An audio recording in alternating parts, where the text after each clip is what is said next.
You were talking about one of your goals, your twofold goals is to nurture young artists in that, and you do it in two ways. One is a collective way and one is an individual way. Do you mind explaining some of that? Yeah, the mandate is to certainly take primarily emerging artists from an underground arts community and create a network amongst them by hosting events like this at the Graffiti Gallery here in Winnipeg, where we can have a number of different artists from very different backgrounds, different styles, different communities, and have them come and work together in a collaborative way. And that's about building a network in a community. But then that also allows public to come in and other artistic interested individuals to come in and be able to see the work of these individuals and obviously appreciate it as a whole, but then to pick pieces apart and say, man, I really like that guy's style, who is that? And so there's been many occasions where we're able to give individual artists a lot of work because of the exposure that's come through this project. So perhaps that's a secondary goal relative to the first, but it's still an important one. They seem like they're intermeshed, the collective and the individuals intermeshed. That's right. So what kind of, what would you say, what other movements have influenced you, or what literature has influenced you in to take on this, or has it been, or is it just sprung from an original idea that you guys had or some people had? I don't think en masse necessarily comes from, or this type of bringing people together comes from literature per se, but I think whoever influences you and you bring your stuff to the table, it's going to change it no matter what. I think the question, well, the answer is more so the fact that the people coming in are the ones that change the art. Is that the things I made in the last 5 days are different than I made at any other en masse, and so this is what it's about. It's about a creative collaboration and creating something that might not necessarily exist beforehand whatsoever. I think for me, there's growing up in Winnipeg, something like the Folk Fest had a big impact, and I think a big influence on what's happening here. Beautifully curated festival where you have artists coming in internationally to be thrown into workshop environments where this is the most exciting part of the festival, where they jam together in the exact same way we're doing our thing here. And for me, growing up in that environment, I never questioned that reality. That was the reality of artists for me. And there's a lot of artists who in Winnipeg seem to participate in work with each other in that sense, like the Royal Art Lodge is a great example. And so I think, or Paul Butler's on Collage Party is another excellent example of a similar process where it's kind of, you're in there, you're working together and creating things that are sometimes, experimenting with each other. So yeah, I think that those have been big influences on the project. And I think in a situation like this where you are thrown into having to work with each other, you really begin to test those realities. You begin to test those considerations that you have in terms of what can and can't be done. And you do so in a situation like, say, like the En Masse project or like the Collage Party. You do so in a way that you're not,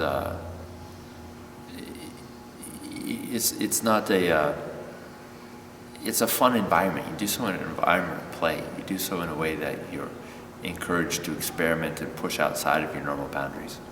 And that's valuable. That's valuable that we do that, that we practice that kind of activity in all areas of life, not just in making art, but we get to do that here. Mm-hmm. Yeah. And you mentioned a few groups in Winnipeg. How's the Montreal scene for collectives? Does it tend to be a collective type city, or would you say this is kind of a universal thing? Most cities have these collectives kind of spring up. I think it's everywhere, for sure, but my experience with Montreal is that because it's a transient city and it has people that come from all walks of life, you definitely get to see it a lot more. It's more apparent. It's not a hidden culture. It's in your face, and it's a good in your face. You never feel uncomfortable or pushed past your limit in these. You feel a creative buzz constantly from all of these groups. It's all, and also just adding to that concept, on Masse really isn't a collective. It's often understood as such. It's maybe a misunderstanding, but not an unnatural one. We tend to think of it more as just a collaborative drawing initiative. It's a project based around that, and its life really depends on us bringing new artists into this mix all the time. And so in Winnipeg, here at the Graffiti Gallery, we have worked with, I think, about 14, 15 new artists that, I've worked with maybe 2 or 3 of them in previous editions of the En Masse project, but this is a new team. I see what you mean. So, in other words, then, what we're talking about is, instead of it being like a core group of people that's the collective, your goal is to actually come to a new place or work with new artists as much as you can every time. Absolutely. And Jeremy and I, for example, as a team, representing, or as lead artists representing the En Masse project, we're able to come into this environment and not take over, for example. I mean, it's not all about our work, but we are, because we've done it so many times, we're able to take whatever process comes our way, whatever process emerges from this, and help to navigate it and help to guide artists who maybe aren't quite getting it, or just help shape it in a way that comes from experience in doing this particular activity.